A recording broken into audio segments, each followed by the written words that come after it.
So these programs are there for the members. We rely on professional outside advisors, actuaries, accountants, benefit advisors, attorneys, in the case of the risk pool programs, to assist us in meeting the obligations that the trustees and the board members have for those programs. They're fiduciaries. And we are in full compliance with state and federal laws and make sure that we're following the Federal Affordable Care Act and state laws that pertain to workers' compensation and property and casualty risk pool programs. We talked about the core services of legal, of publications and training. I mentioned our personnel services, our advocacy on behalf of the members, and our group insurance programs. We think we provide a full array of services and programs to our members, and we're always looking to our members to find out what their emerging needs are so that we can look at new programs and services to try to meet those needs. And that's an ongoing practice of our Strategic and Finance Committee. That, in a nutshell, is a very high overview of the Maine Municipal Association. I just wanted to make sure we left enough time for questions that you may have. Thank you, Stephen. At this time, I will open the floor to questions. I ask that you please be recognized before delivering your question. Are there any questions for either Stephen or Eric? Brian? Mr. Gove, how many cities and towns within Maine are members of MMA? We have currently 485 members out of 490 municipalities. 485 out of 490? Yes. So there's 5 towns like Raymond or cities? Yeah, Raymond's the largest. There are a handful of very small communities of fewer than 100 people that are in rural parts of the state. And 2 Indian reservations. Yes. And on the advocacy part area, is there something that you could point to as a tangible outcome of what MMA did that was beneficial to towns and cities in Maine? Sure, a couple. We've been fighting for the restoration of state municipal revenue sharing program. We're pleased that the governor's budget includes an increase in revenue sharing.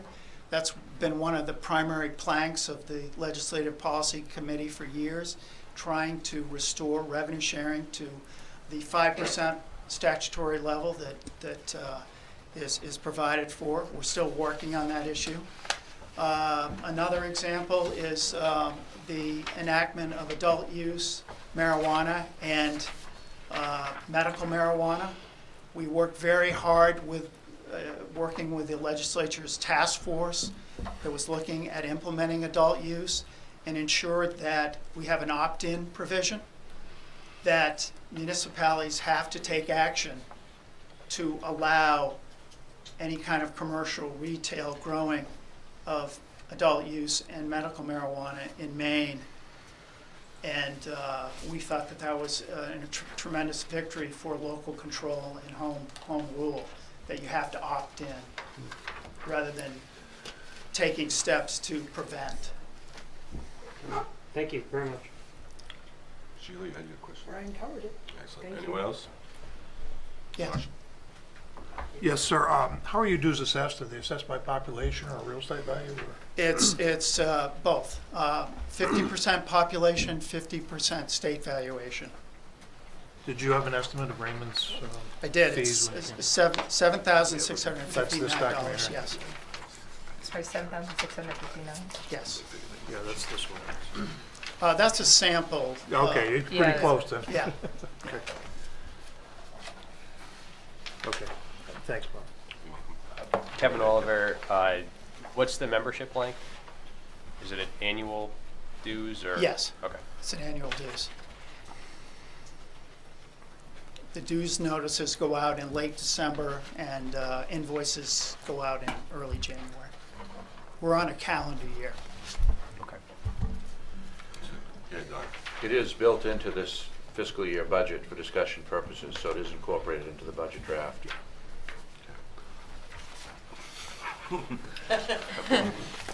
What parts of it? Are you looking at the The insurance? membership dues only, the base Only? dues. Okay. Well, we continue with our private sector insurance and our private sector solutions for all of our other services.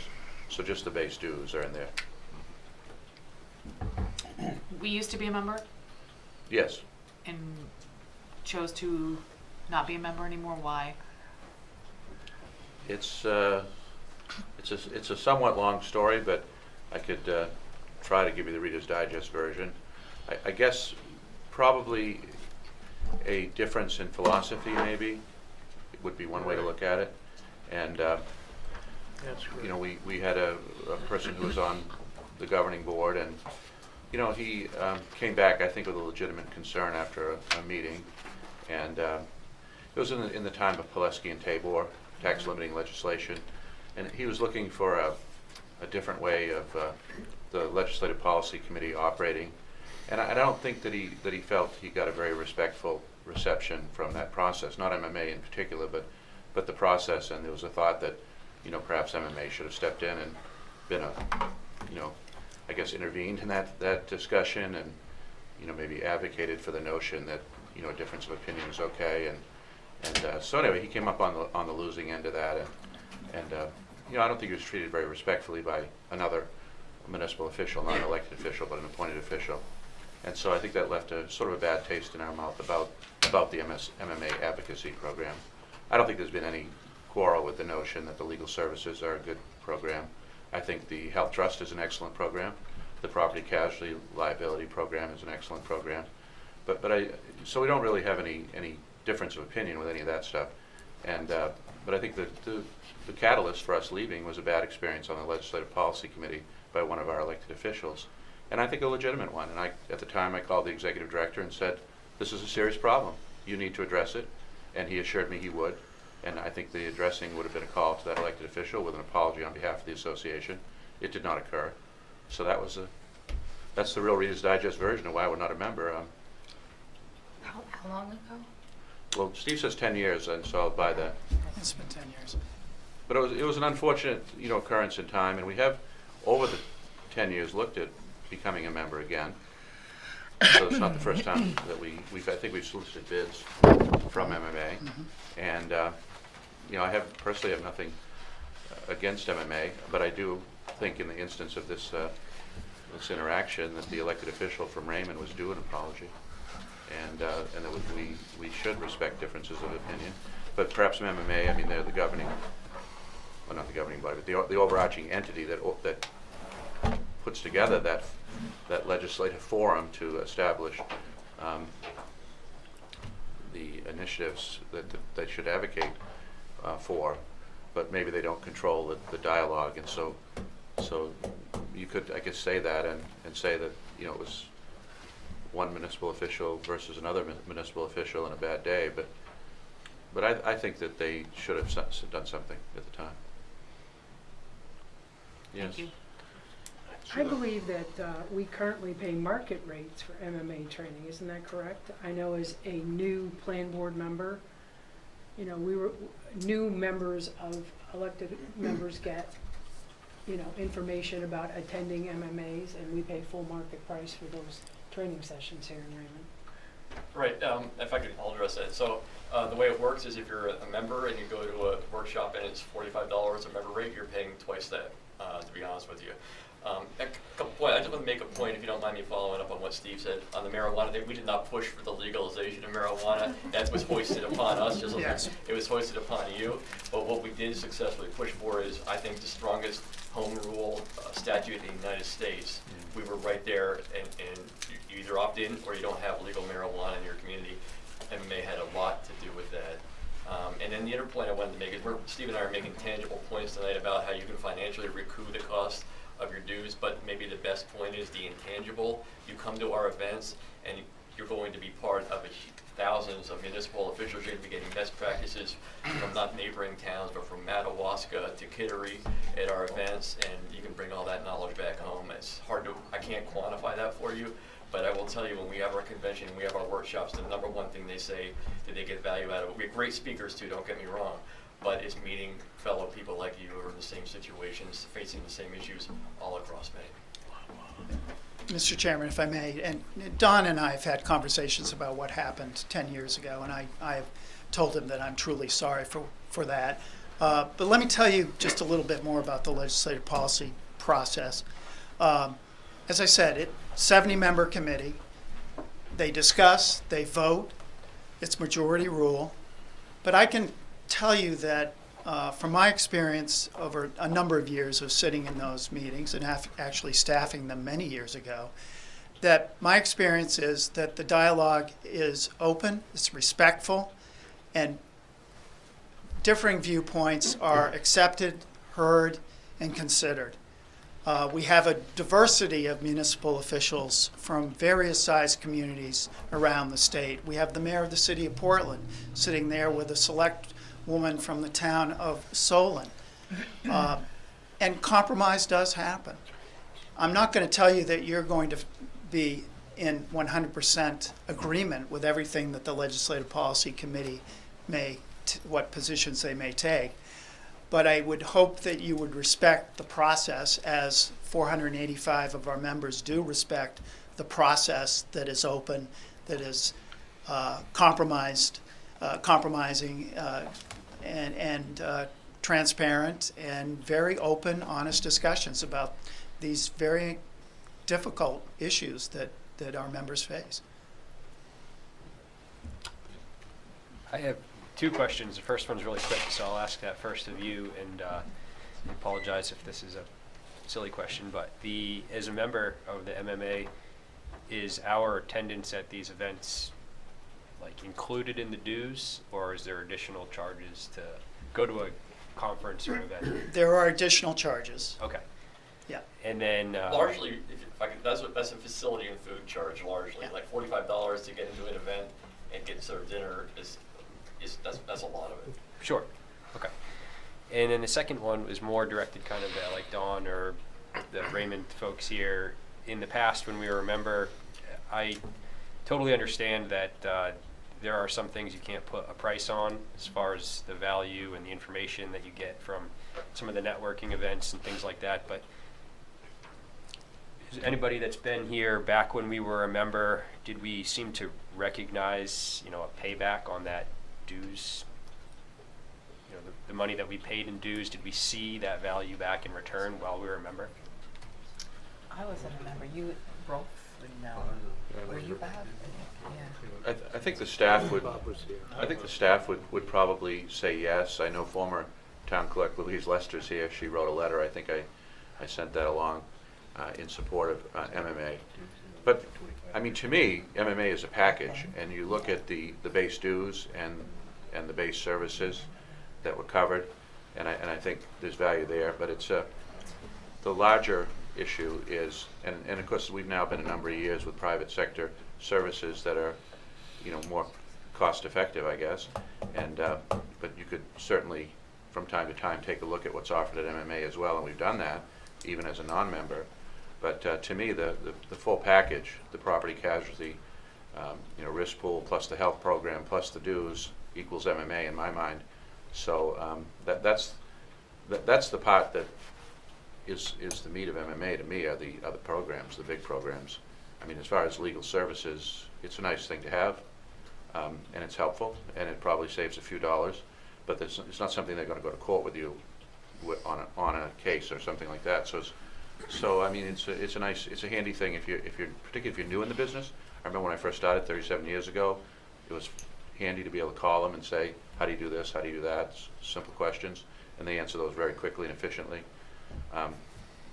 Their programs, their training programs are good, and I think you're very topical to the events of the day as they've outlined. And so as I said, no quarrel with any of that stuff, but to me, MMA has always been the full package, and so we've been out now 10 years, and so we've gone a long distance from the full package in some of the initiatives that we have done. So the base dues, I mean, would you say $7,000? 76. 76. So that isn't a great deal of money. I think in the Raymond Way, we'd probably, if we joined, and that was all we did, we'd use $7,600 worth of services somehow. Yeah. Sure. Thank you. Yeah. Well, thank you very much, Stephen and Eric. Thank you. Thank you for your Thank you. time. Let me just close by saying we would welcome the town of Raymond as a member of Maine Municipal Association. And I'd reiterate that I think you would get the value of your dues dollars. And we thank you for your time this evening. Appreciate it. Thank you. Thank you very much. Okay, thank you. Yeah, thank you.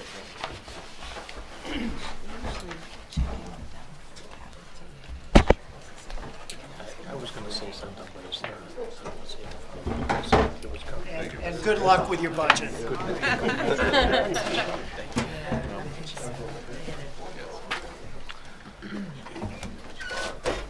All right. I'm going to take things out of order here and have the Raymond Village Library come up first. Their paperwork is on page 24, and then the substantiation or whatever is from page 68 to 76.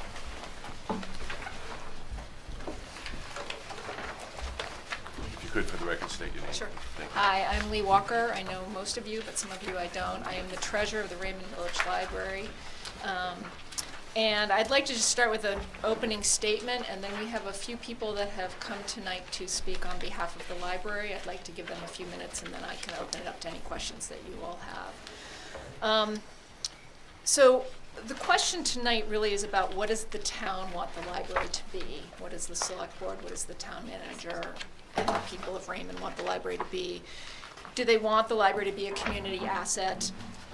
It is a place that is perceived as neutral for all to come into, strives to serve all members of the community, provides traditional library services and programming and support for town residents. It provides programs and activities that are seen as community center functions in other towns, things that a community center might do, we take on. And we are coordinating with other organizations so that we can have self-funding programs that don't add to the cost of the library. So we have Raymond Arts Alliance, which works on programming for the arts for the town, and the community garden is another one where we have a Raymond Community Garden there's no cost at all to the town for that, that allows people to come and garden. And there's a age-friendly organization that is helping out with programming for our older citizens, and all of that does not incur any additional cost to the library. But they work with the library supports them, we support them, not financially, but with other resources. So the question is, do we want to continue in the direction with the town's support, or should we adjust to less support now and in the future? We recognize that funding is a challenge. Reducing budgets on paper is fairly simple, but the consequences to the people of Raymond would be very painful. We have worked diligently to ensure that the library is in solid financial position. Several years ago, the library was overspending. They weren't being good fiscally responsible. We have worked really hard on finding funding sources so that we can maintain our services and build for the future as well.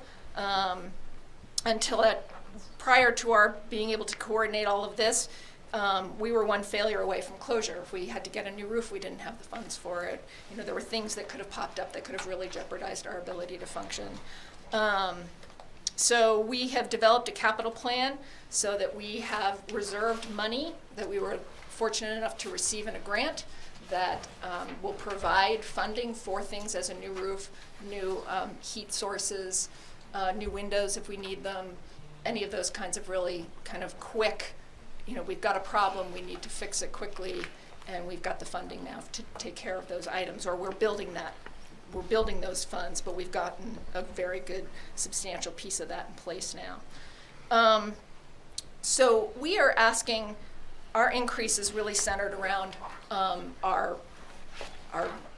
payroll needs that we, along with other organizations, have been managing through these mandatory wage increases. For the last 2 years, we've been able to work that out on our own. We have not come to the town for those increases. We've managed that, but we are continuing to face another few years, this year and next year, with those increased costs. We are using our volunteers. A lot of times people say, why aren't you using more volunteers? We did have 17 volunteers last year that worked over 900 hours, and that does not include the volunteer hours that our board puts in. One of our board members manages all of our publicity. Obviously, I'm doing the treasurer position. So there's another person on the board who manages all of the repairs, like short-term repairs on the building, little things that need to be fixed. And all we have to deal with is just the cost of doing that fixing of the materials, because he comes in and actually will sand the thing, paint it, repair whatever it is. So we really work very hard to try to use whatever resources we have internally as a group of volunteers to reduce those costs to the library. We are really looking for an additional 12 hours to our current staff. So right now our children's librarian works for 15 hours a week. So she has 2 programs, the baby time and the preschool time. She designs the programs, she gets all of the materials for the program, she performs the program, she cleans up from the program, and she still has to, she also was responsible for ordering the children's books. So she does a lot in that 15 hours, and there's no way that we can expand anything that we do to that children population without expanding her hours. And we do have volunteers who come in and help work with her, but she still has a lot on her plate. So she is one person, and then we also have a second librarian whose hours we wanted to add a few more hours to her as well. She is one of the people who manages a lot of, not only all of our staff does, as well as volunteers, but manages a lot of the programming that's not specifically for children. So unfortunately, we do a very good job of looking for grants for programming. Actually, I'll kind of come back to that in a minute, but the grants that when we go out to look for grants, they're non-existent for salaries. You can get grants for all kinds of things, but they're not going to pay your people. So that's where we really kind of get stuck in terms of being able to find external funds to help build up these programs that we're trying to do.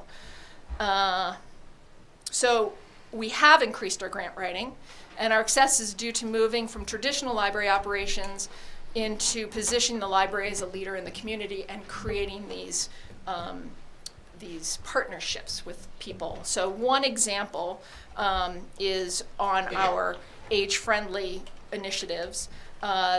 We've done an age-friendly garden, which is going to be connected to the community garden. It won an AARP National Grant Challenge. We got a donation of materials from Hancock Lumber to build some benches. The Lions came in and they built the benches for us. We have the Garden Club and the Beautification Committee who pitches in. We have master gardeners from Cumberland County who come in and help at the garden with programming and education.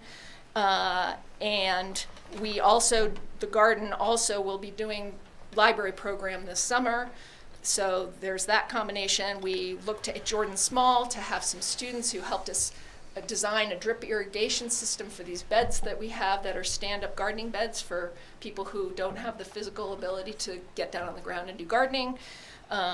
And we have all of our volunteers that support all of that. So that's just one example where we're pulling all these people from the community to create this one program to happen. So the other thing that we're doing is we have a donor recognition program. We are creating the Betty McDermott Memorial Gazebo, which will have a memorial plaque on it for people who donate. And there's a development of a bequest brochure that we sent out last year to help try to get those additional funds in. We go directly to other companies to help donate. We were able to get some funding from Dialectic for some new computers that we really needed because our technology had been so outdated. So we're constantly going out into the community to try to pull pieces of things in that we know we can get a direct donation for. So that's sort of where we are. If you look, hopefully you got a chance to read the letter. It talks about the different requests. I know that Don has put in our request, which would include not only the increase in the funding because of the increase in the minimum wage, but it also would allow us to add those extra 12 hours to our staff so that we could expand the programming that we're trying to do to hit some of the people that we are not currently able to serve. I have a few people who'd like to come up and talk to you briefly about their views on the library, and then I'll come back up for any questions that anybody has. Thank you. Brianna, why don't you come first?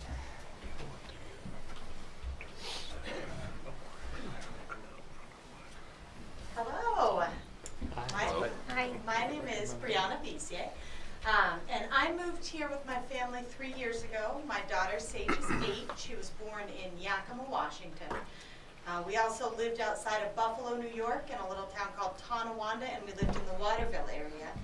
And I have to say, just speaking from a parent's perspective, the children's programming at Raymond Library is the best I've ever seen out of all 4 of those cities.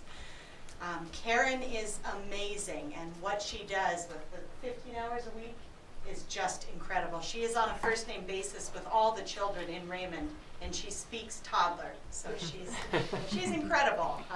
And the library is it's a real treasure to the community. And I know my daughter has some thoughts she'd like to share about the library. The library is great, and I really like how Karen always seems in those hours to come up with the best activities possible. She always helps my brother Ian find the books he wants. Ian is 4. Like my mom says, even when we can't understand what my brother is saying, like one time he wanted a certain dump truck book, and he was trying to say it, but we didn't know what he was saying. Karen was able to tell us what he wanted, and he got the book. And she knew exactly where it was. Yeah, she's amazing. Thanks. Thank you. Good job.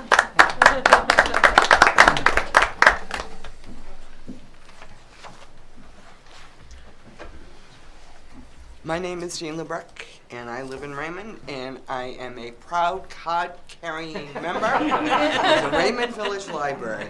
I hope you all are. For how long now? Oh, God, almost 40 I years. know who you are. Almost 40 years. I've been through a lot of library stuff. I just wanted to tell you, I'm at the library at least once a week. I am a very avid reader. And I'd like to tell you what I see. And I will tell you, I think one of the areas we get our biggest bang for our buck in this town is the library and library programs. There is vitality and an energy in this library when you walk in. And it's so much fun to see. I love seeing the children in the children's area. And this is not during the children's programming. It's when the parents bring their children in and they get so excited about books. Parents sometimes have arguments with their children about how many books a child wants to take out. And if you have kept up with any kind of research on literacy and the importance of language and the richness of language development with children, it's scary. And to be able to have a program like the children's programming in the children's room is wonderful. Our collection at the Raymond Library, and I say our because it belongs to all of us, is wonderful. There are, for people like myself, the hottest place to be in the library is the new book cart. And I'll tell you, there are people who look at that cart and pick up things with a big smile on their faces. We also have a very, very good large print collection. And there are a lot of older people who are very, very happy to have that large print collection available. One of my neighbors was one of those people and not used it.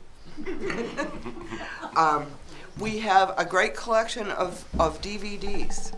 I've seen several patrons, their interest in the library lies in the DVDs. They're not readers per se, but they really like the collection and what they borrow there. Young families come in to choose some DVDs for watching at home. When you want to talk about sharing and saving money, what a wonderful way to do it. There are also audiobooks. I have another neighbor who borrows audiobooks frequently from the library. But these are reaching all different kinds of patrons, readers, visual learners, audio learners. Interlibrary loan going through Allison and Connie, the two staff members who are usually, one of them is usually at the desk. I can borrow any book that I might like that's available through interlibrary loan any place in the state of Maine. It will come to the Raymond Library, they'll let me know it's here, I pick it up, I use it, and I return it to them. The volunteers, I consider volunteering in a very different way, I think, than Lee. I mean, I see when people bring in bags full of books to donate, they may not volunteer per se for an hour or two a week at the library, but there's a constant stream of materials that is being donated to the library. And the donations are used, if you've been to the library, you see there are carts and book racks of books and videos and DVDs that are for sale. There's a big library sale in June. I think sometimes if there's time and enough material left over, there's another one in August. I mean, these people, the volunteers and the staff, work really hard at finding creative ways to earn extra money. They had a Christmas craft fair that if you were there, you were lucky if you weren't trampled to death. It was very, very popular.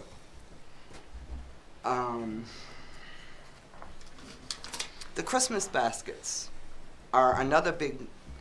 Every item in a Christmas basket has been donated by somebody. Volunteers get together, they put theme baskets together that are for sale. They're delightful. The special programs, I just think, are what is bringing the vitality and the energy into the library. Program they had a week or two ago, the Hawk Henry. There were 2 special programs for young children in the morning. There was a concert that night with him at the Raymond Village Church. The next morning there was a joint service with the minister at the Raymond Village Church. That was brought to us by the Raymond Village Library, the Raymond Arts Alliance, and I mean, for young children it must have been marvelous. You know, it integrated nature and reading and music. I'm kind of running out of steam here, but I just wanted to tell you what you would see. I am very, very proud to be a patron at the Raymond Public Library, and please, if you haven't stopped in, stop in sometime. I did manage to stop in one day to see the special program on Tuesdays for seniors, and that's absolutely delightful. You have people who may be playing Scrabble, other people may be sitting talking, there may be a few other people who are just sitting enjoying the atmosphere. Some people are looking for large print books, but I think that's a very, very special program. And as we tie into an aging-friendly community, that's very, very important. Thank you for your time.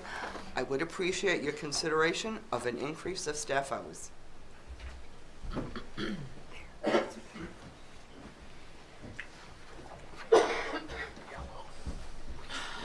Hi, I'm Sue Accardi. I live near Jean in Raymond, down on Deep Cove. I've been living in this town for over 30 plus years, and I have belonged to the library pretty much that long. I am here to speak in support of the library and increase funding.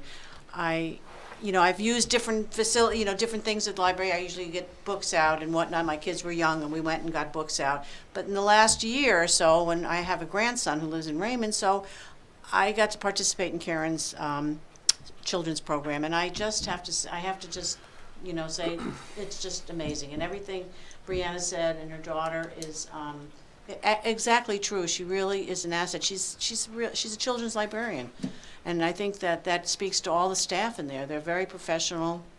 We have certified librarians, and it's a very warm and welcoming environment, and all the special programs that are going on, really, it's just growing in that regard. So you can do so many different things there. And with the children's program, I did go to the Henry Hawks program, and with my grandson, and it was really awesome and so very different. I know they had been at RES the day before, and they were going to be at the church. Karen has gotten people in to do some music programs over at the Public Safety Building.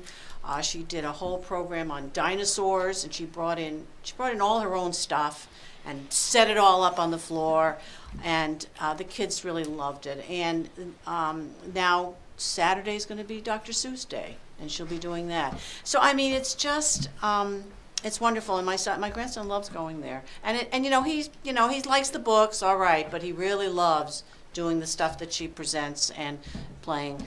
So I just I do take out books a lot, and I did just recently get a book from the loan from some library up north that they got for me.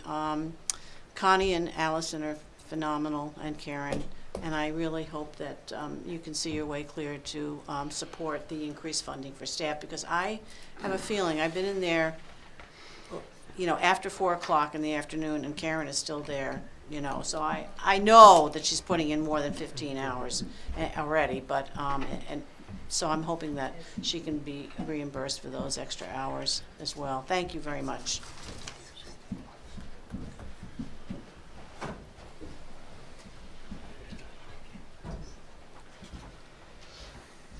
Hi,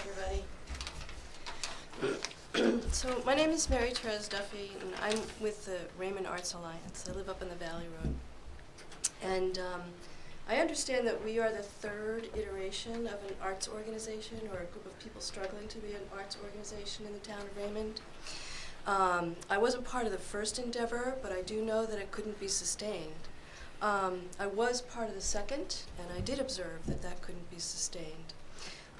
So now I'm an active member of this third attempt, and I can clearly see that the difference between the RAA and everyone who tried to do this beforehand was quite simply support and resources. As a program of the library, we've been able to use venues that have awakened curiosity in surrounding communities, whether it's the Hawthorne House or Hackers Hill. We've been privileged to have our own page on the library website and create our own newsletter, allowing us to reach more people. Our email list is up to 300 now. If you've ever gone to our events, I credit my grandson. He's 9, and he doesn't let anybody go by without putting their email in there. And you can find him at aiden.fun.com. And just a piece on the impact of the arts on a community. The research is really, really clear. They transform communities into destination towns. In fact, we had people come all the way from Portsmouth for the Hawk Henry's event. So they stimulate and they contribute to the local economy. They provide safe, welcoming environments and experiences. And this is where people can transcend their differences. And then they can come into some very unlikely friendships that they wouldn't expect to create and to enjoy, and they do. They foster wider community partnerships. And so they create these really positive norms of social inclusion while they're widening perspectives.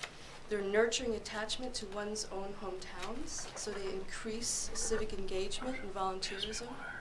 They expand role models and mentors for our community's youth.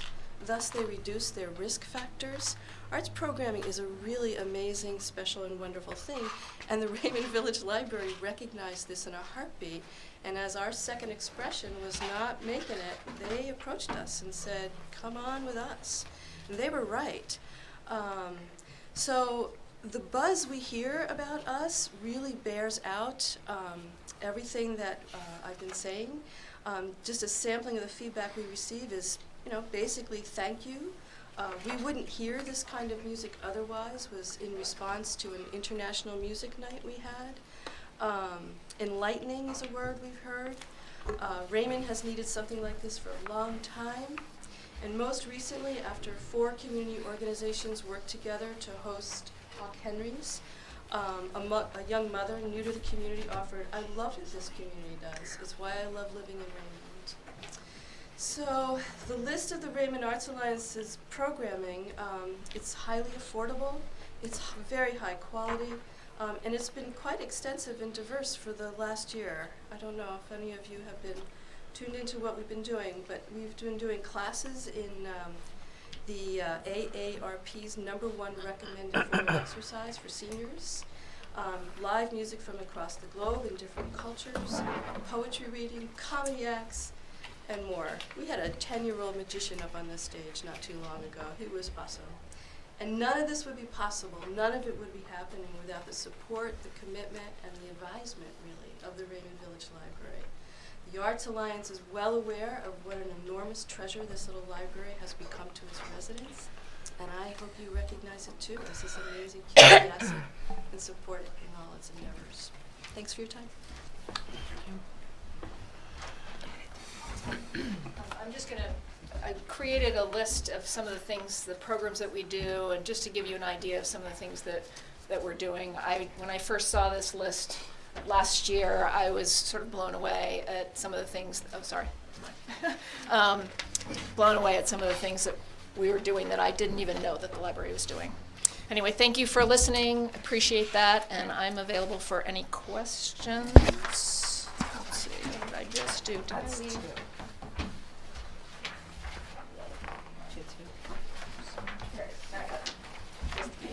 Okay, I'm ready. Thank you, Lee. Any questions for Lee? Yeah, please. Go ahead, Dan. The Raymond Arts Alliance, Yes. you know, is it affiliated with the library? It's a program of the library. Okay, now, what's their affiliation with the church? The church, it's sort of a three-way Because you know organization. where I'm getting at with that separation of church and, There's no funding that happens, Okay. so it has to do with the Raymond Arts Alliance raises their own funds from people donating at the events. Okay. And then they use those funds to pay for, artists, et cetera. now, are they required to pay rent at the church or fees or? No. No. I mean, they've given a donation to the church because from their funds that they've raised for the venue, but there's no fee for service. So there's a donation being There is a made. donation. Now, what happened to the old venue? What old venue? Oh, Wasn't there one? they were talking about, they're trying to use the Grange Hall that's at the bottom of Raymond Hill. Yeah, the old Raymond. It's yeah. not handicap access was one issue, and it did not have, the heat source, I think, would have been too expensive for the Raymond Arts Alliance to So they would have to pay maintain. rent or?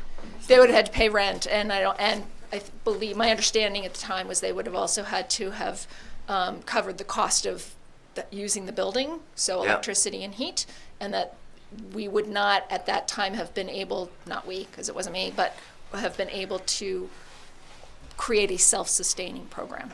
It wasn't winterized. We couldn't do anything in the wintertime there, so we'd have to disband. So the church is the venue, really. And we do some things at the library as well. At the Yeah. library, at the Hawthorne House, Hackersville, we're always looking for other Microphone. sites to bring our program to. Microphone. Oh, sorry. So the problem was that the Grange Hall was not insulated, so it was not possible to heat it in the winter, so we couldn't use any, Well, I do that tend as to a facility. disagree with that, but that's my opinion. Thank Okay, you. okay. Any other questions? Go ahead, Marshall. Last year, Lee, we talked about making the tax returns as part of your package. Is that correct? Remember that discussion? Your your 990s as Right, part of the package? okay, I thought, I didn't realize that you had been getting them from the library. I thought you had gotten them off of the internet. No. So I was not aware. I would not do that. Okay. Last year, in your budget package, there were 2 years of tax returns. Okay, And this year, you forwarded up your June 18 tax return through the email channel. So that's where they source it Okay. on these tax returns. Have you filed an amended tax return in the last 3 years? no, not that I know of. Why did you change accountants this year? We, because the person that I was working with before was not, so what happened was they came to me in the fall of 2017 a week before my tax returns were due, even though she had the file for 2 months. Who was they, Swanson or? It's Swanson. Okay. And had only just started to work on them, even though they'd had them, and I was emailing them saying, do you have everything you need? And so I received those tax returns at about 5 o'clock on the day they were due. Okay. And I went back to her this spring and said, or in the fall when I was going to give her my tax file, and I said, can I make sure that I get my tax files a while before so that I can review them? And she said, well, you better send me your file right away then. Okay. So I was having an issue with that, and so I went to someone who I knew would give me the service that I needed. That's fine. Yeah. That's a good reason to go. Your cash and investments in 2016 were 117,000. In 2017, they were 148,000, and in 218,000 and 205,000. Those numbers are straight off your tax return. Okay. Okay. Those are. I assume that those numbers. I would assume that they're correct as well. Okay. I'm done. Thank you. Okay. Okay, Rolf. The big concern I had, you're adding services, but it doesn't appear to me that you're getting support, any additional support from the town people. Your appeal is actually gone flat and decreasing, but yet we're coming to the position where the town this year was at 56% of your budget. We're looking if we stay the flat one at 60%, and if we go to the higher one, we're up at 62%. We're getting to the point where, at what point does the town have is the town running the library instead of the library running the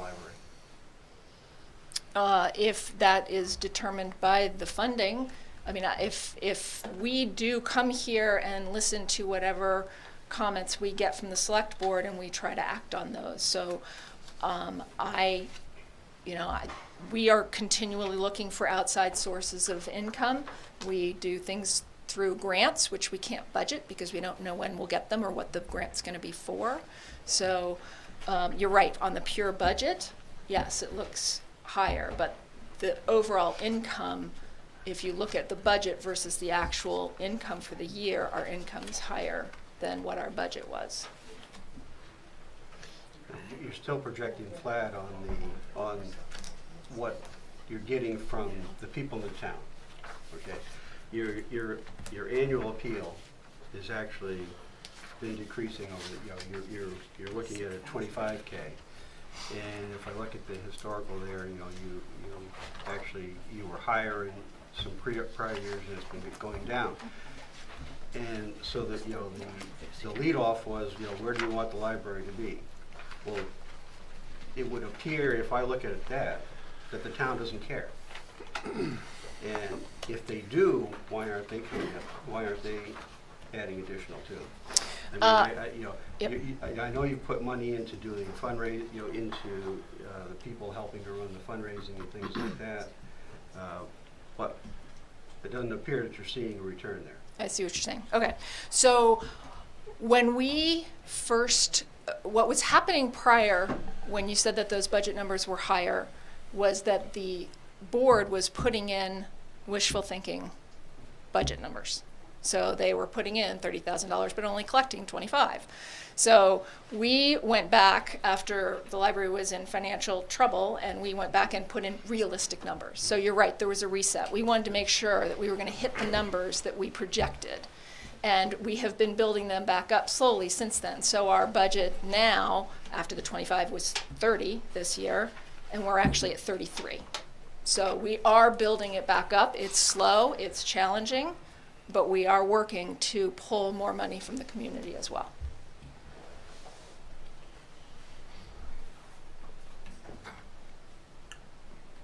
Any other questions? Yes, please. Lee, I just want to thank you for what you're doing to the library. You've helped them get their books straightened out. You did the same with Raymond Rec. You're doing a fantastic job. Thank you, I appreciate It's that. been a long struggle. There's been a lot of issues with the library.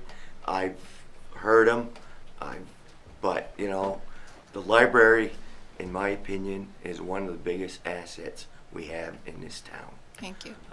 So, I will support it personally, Thank you. financially, but, you know, you're asking the taxpayers. Yeah. So, it's a different story. Yeah.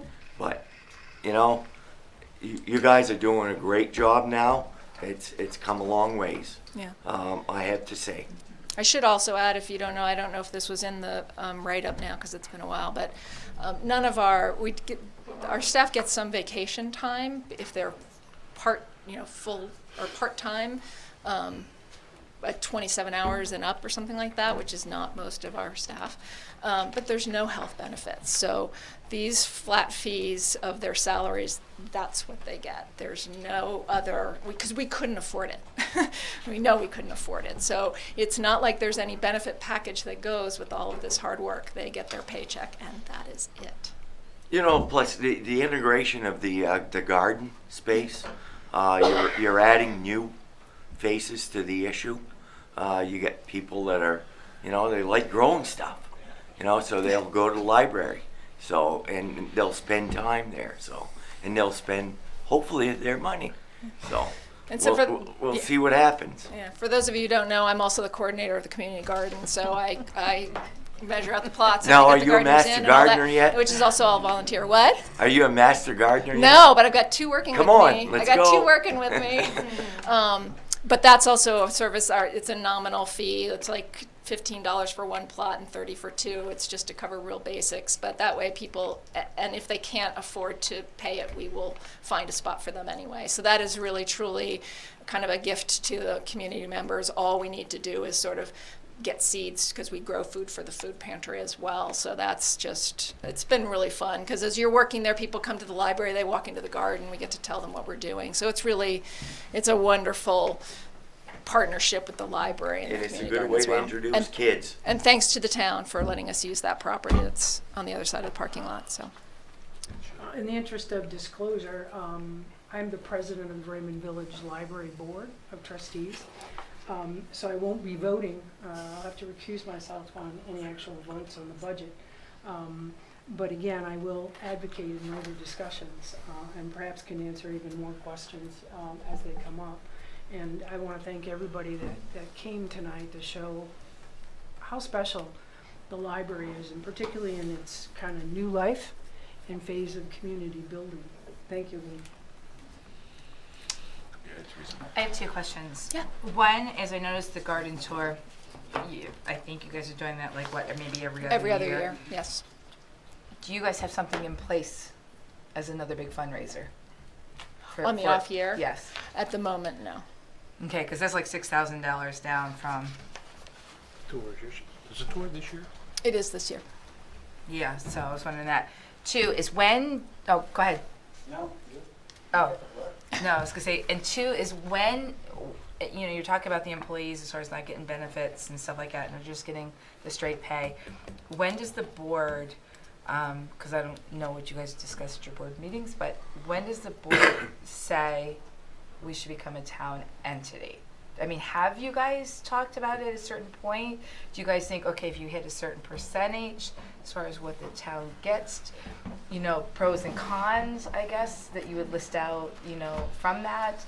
And I know last time that you guys mentioned about not becoming it is because you would lose grants on some aspects, but is there grants from joining the town that you can get, that you can't get standing alone? Yeah. So Yeah. I'm looking at it from both sides. That's a great conversation. I'm not sure. Actually, Sheila may be one to talk to that about being. I'm not averse to having the library be a part of the town.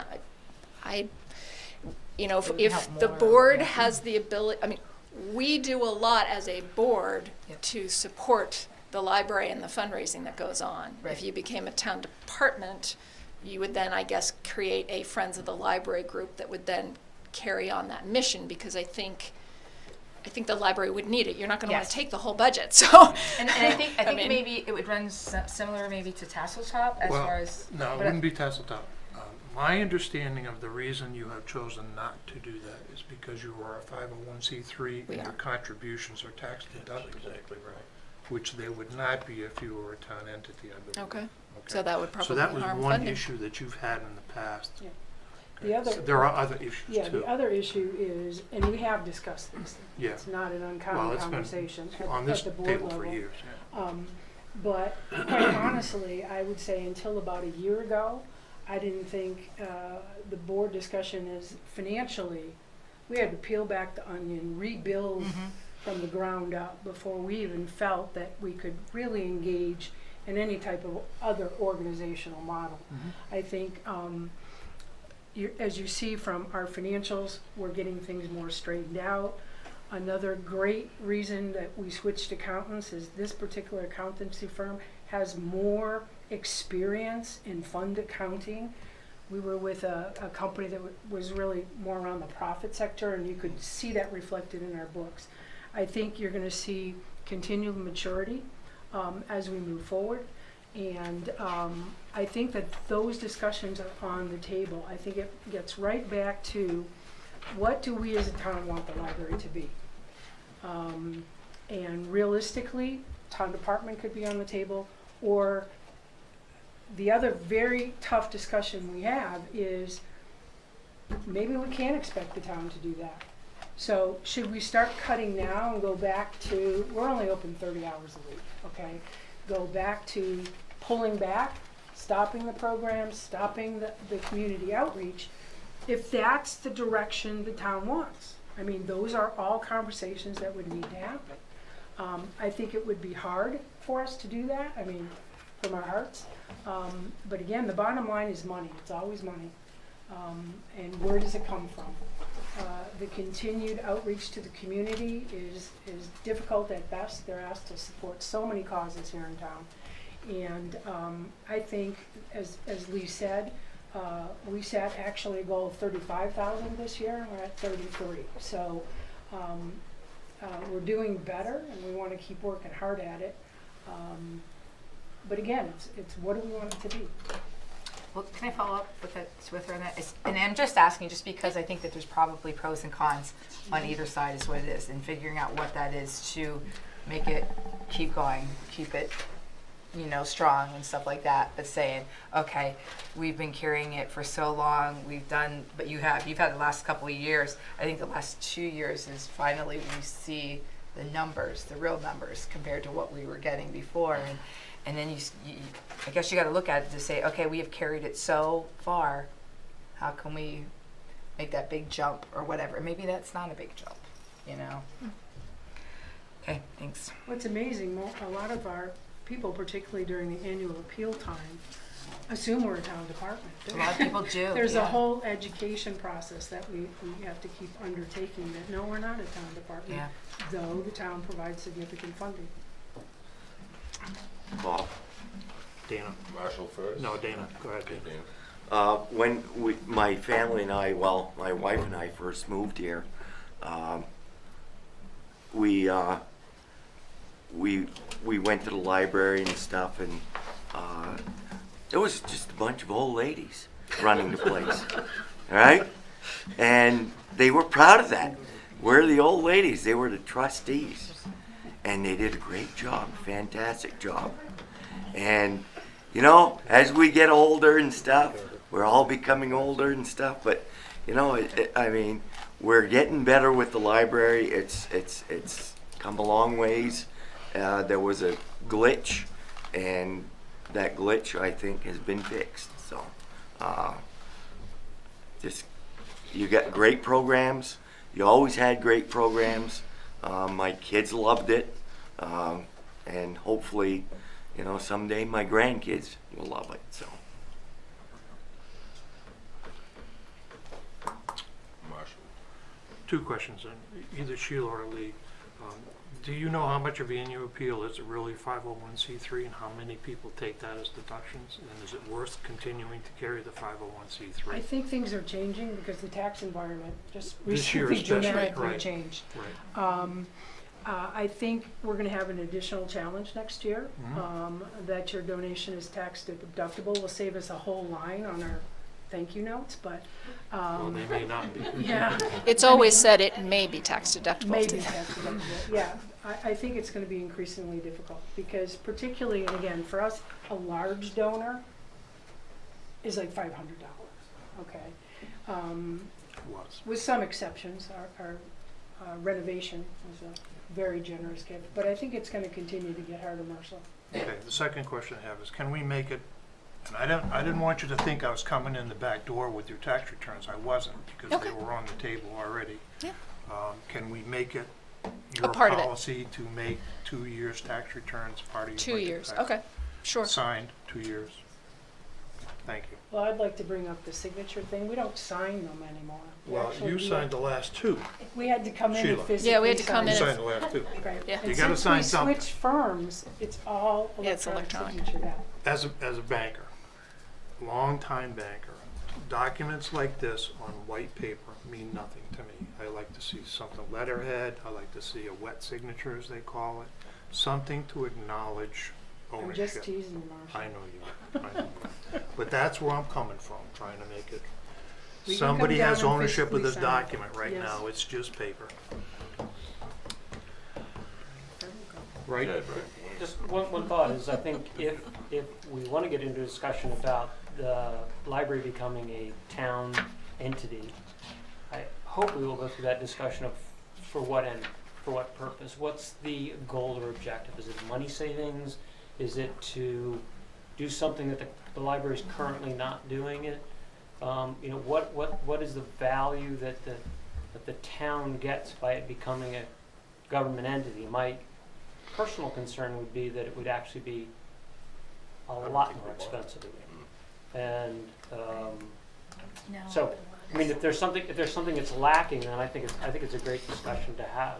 And my- So- I think one of my big concerns is it comes down again to volunteers and boards, and you know how it is. I mean, we just recently got our planning board and our zoning board of appeals boards full, but every group is hurting. Yeah. And what happens is when you've got people that get burned out, Lee's got what, 4 or 5 hats? I mean, that she's just mentioned here tonight, and thank you for that. Seriously, I don't mean to point in front of you either. But you get to a point that you get burned out, and then what happens is literally what the people that have been carrying it for this long now, guess what? They want to go enjoy sitting in the library and relaxing and taking their grandkids and stuff like that. But where's the new people coming in to help, and are they going to carry it? That's my concern. So what happens is the ball gets dropped. The library really starts fading. They start losing the programs. That is a big concern of mine, because you see it in boosters, you see it Raymond Rec, you see it in ski programs, you see it in everything that you do. Look at, I'm sitting here thinking about the fire department, trying to get staff in for that. That is a big worry of mine, is we are not going to get, because there is no such thing as really a volunteer. And technically, look at all of us, the people on the board. I mean, I called some of you guys and say, hey, you know, come on, we need board members. Look at Perry over there, like, yeah, don't call me again, he says. But it's getting people to get out and get involved. And people can complain about things, but get them to step up and stand behind it. And that is a really big worry I have, that people are gonna get burned out, and they're not gonna have that enthusiasm and that, so that's my worry. Geez, you never called me, Teresa. For what? Board? Volunteering? I'm off. I'm done with this. If you could, please, move to the microphone. Paul Cullinan, I'm the Vice President of the Raymond Library Board. Dependence on volunteers is a double-edged sword. It is. We've overwhelmed, as far as I can tell, I've been in this community 10 years, and all of the same people do the volunteering. Yes. And they are overloaded, and they're starting to age out, Yes. where, you know, it's much more difficult for them to do this. And I think what you'd find is if the town took over the whole organization here, volunteerism would disappear from the library to a large extent. It's giving them an out. I'm paying for it through my taxes. You know, why should I help out here? You know, it's the town's responsibility. So I think it goes both ways on those sorts of things. And I just want to correct one thing. The garden tour netted about between 4,000 and 4,500. The total receipts from it was the $6,000 figure there. That did not include the expenses for that. So. And thank you for giving that other side of that. But you see, yeah, there's pros and cons of the whole thing. Exactly. So. Thank you, Paul. Rolf? I'm not advocating that the town take it over.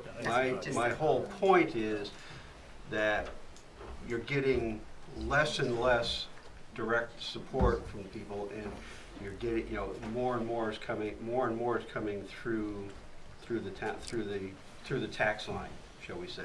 Because I mean, obviously, if it goes in the municipal budget, as there, it's a tax hit. So, the concern is that it's always been a concern that people think it's a town, the town government has the library, and they're not recognizing it is a private institution. The town is helping to support it as well it should. There's a lot of good things that come out of there, and there's been a lot of big improvements. But where my concern is I'm not seeing the buy-in from the population too, and that's a concern as we get further down the line.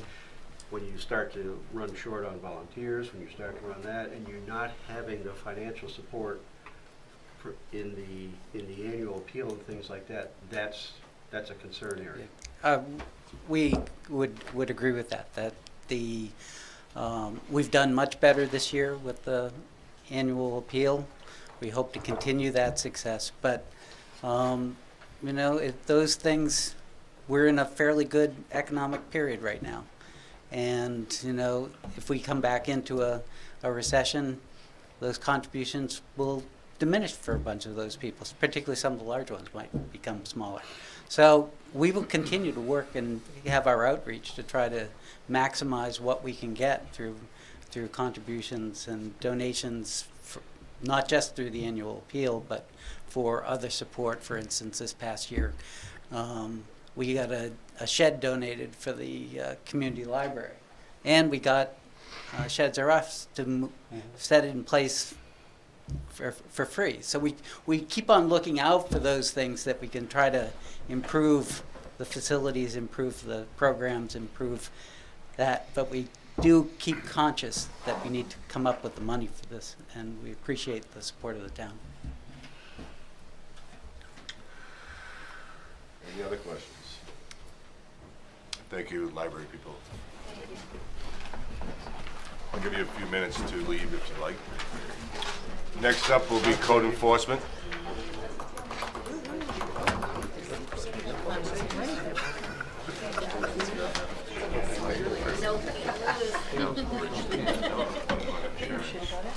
Tic Tacs. Anybody want one? He texted me, says, who has the Tic Tacs?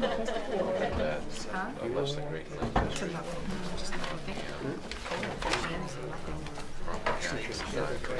Just a drink. I thought you were only 6 drinks. This is actually the first time we're going to go over this. Yeah.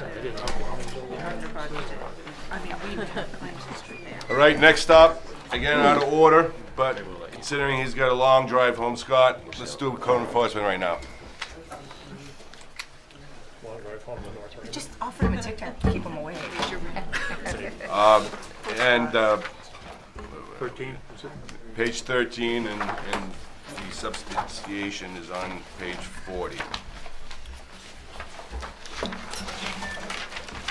Do you need a copy of it? Yeah. Page 40.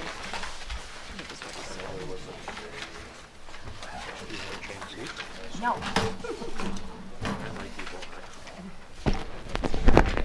Oh, that's it right there. Like, don't they turn this down?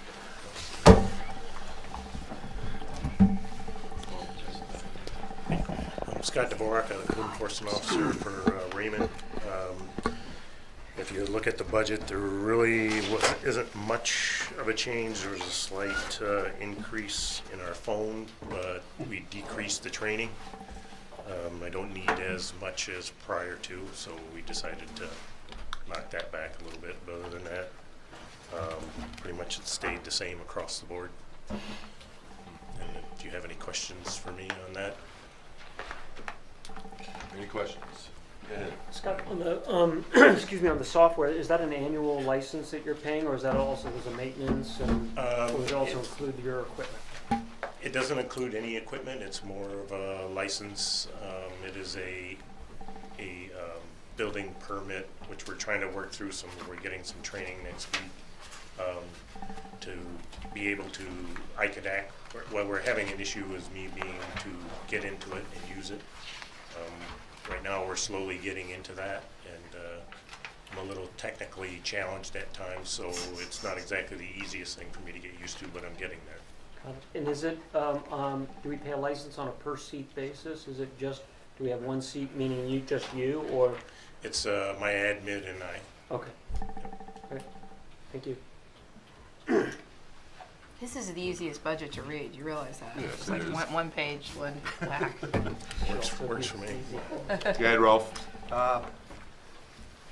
Looking at, on the revenue side, you know, you get projected in there 85K for this year. That look realistic? I mean, it looks like it was your actuals for this year were a little bit higher. So is that, you're looking at downs, or you're looking at that?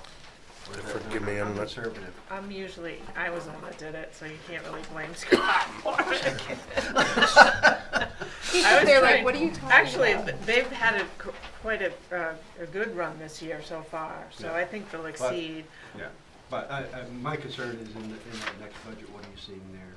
Are you seeing that, you know, because it really comes in two fronts. Number one, do we have an issue downstream on headcount?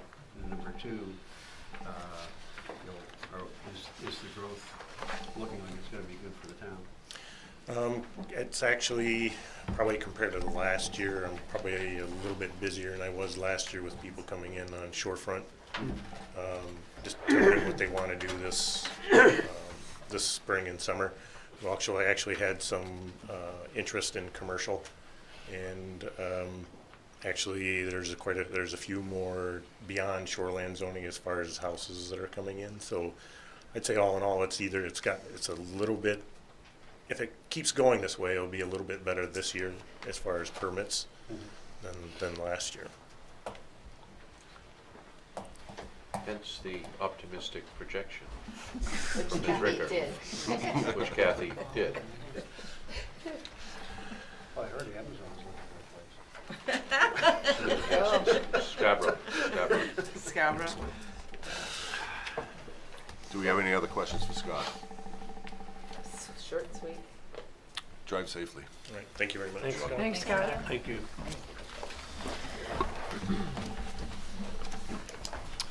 Next up, we're going to take public safety. We want to look at page 17.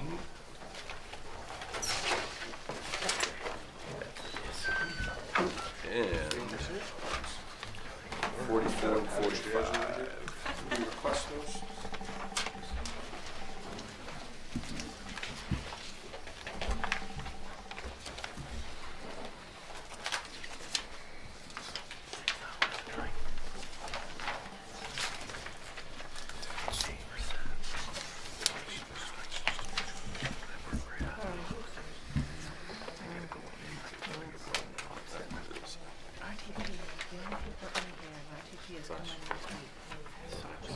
All right, Chief, go right ahead. Bruce Tupper, Fire Rescue Chief, Town of Raymond, resident of Valley Road. Thank you.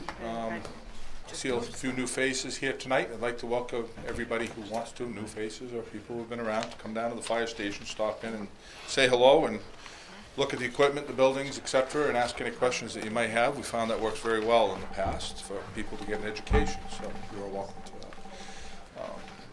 And as the board chair said, we are looking for members constantly, so if anybody's interested, please come down. Our budget this year, we've changed a few things around in it.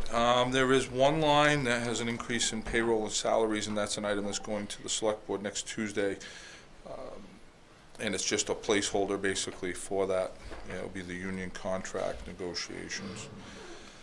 Other than that, what we did do is we realigned some things that needed to be realigned, and we continually do that as we find things shift and needs shift. So we'll move money from one place, or we'll reduce money in an account as necessary.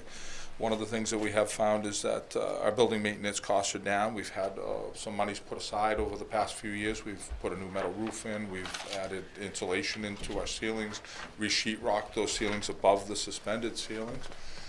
That saved in heat. Also in our maintenance, we don't leak anymore because of the metal roofing. Nicely done. And we've replaced a lot of our flooring, which now doesn't require waxing and stripping constantly. We've gone through and painted most of the upstairs of the building, things like that. So we found that reduction is very valuable for us. Over the years, you've seen reductions in our heating costs and electrical costs, again, because of the efforts that we've undertaken with grants to get LED lighting and such, and re-insulating. We changed our heating plant out at the central station before the station was 12 years old. It was a necessity, and that saved us considerable on the propane. Other than that, supplies and operations changed a little bit this year, and we had a reduction there, and we're just seeing that we need a few less things. And we've realigned a couple of the other accounts. We've added a little bit more to radios, I believe it was, and some into the turnout equipment or turnout gear account, which unfortunately is uncontrollable to us. Repairs have gone through the roof, and new gear is costing more and more every year, so there's not a whole lot I can do about that. We still have to outfit our firefighters and rescue members. Other than that, it's pretty straightforward, I believe, and would welcome any questions that you may have. Well, Dana, go ahead. Do you have any new equipment coming in this year, Bruce? Yes, I should mention that too, that we just got the tanker put in service. That was done on the grant from about 1.5 years ago, so that was put in service. The new ambulance should be here in April-ish, we expect delivery. Now, how old was the other ambulance? The rescue it's replacing is 10 or 11, 10 years old now. Is that correct, Scott? You have the figures on it. 2012. That's a 12, okay, so not quite, but it's got a over So what 100,000. are you doing, 5 years, 6 years? We or- were in a plan that was a regional grant, a regional approach rather, not a grant, but a regional approach with 5 other towns where we had a deal with a vendor. Yeah. And that whole deal fell through. We had a guaranteed purchase price, a guaranteed trade-in if we kept our mileage at a certain point. Yeah.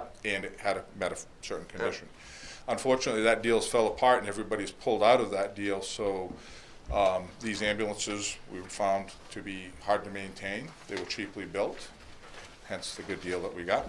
So as we move forward, we found that we need to replace them, and we're on a 5-year, 6-year replacement, and the 6-year plan with Braun Ambulance will re-chassis the ambulance. So the box will stay and remain. It will get repainted and fixed and set on a new chassis when it has approximately 100,000 miles on it.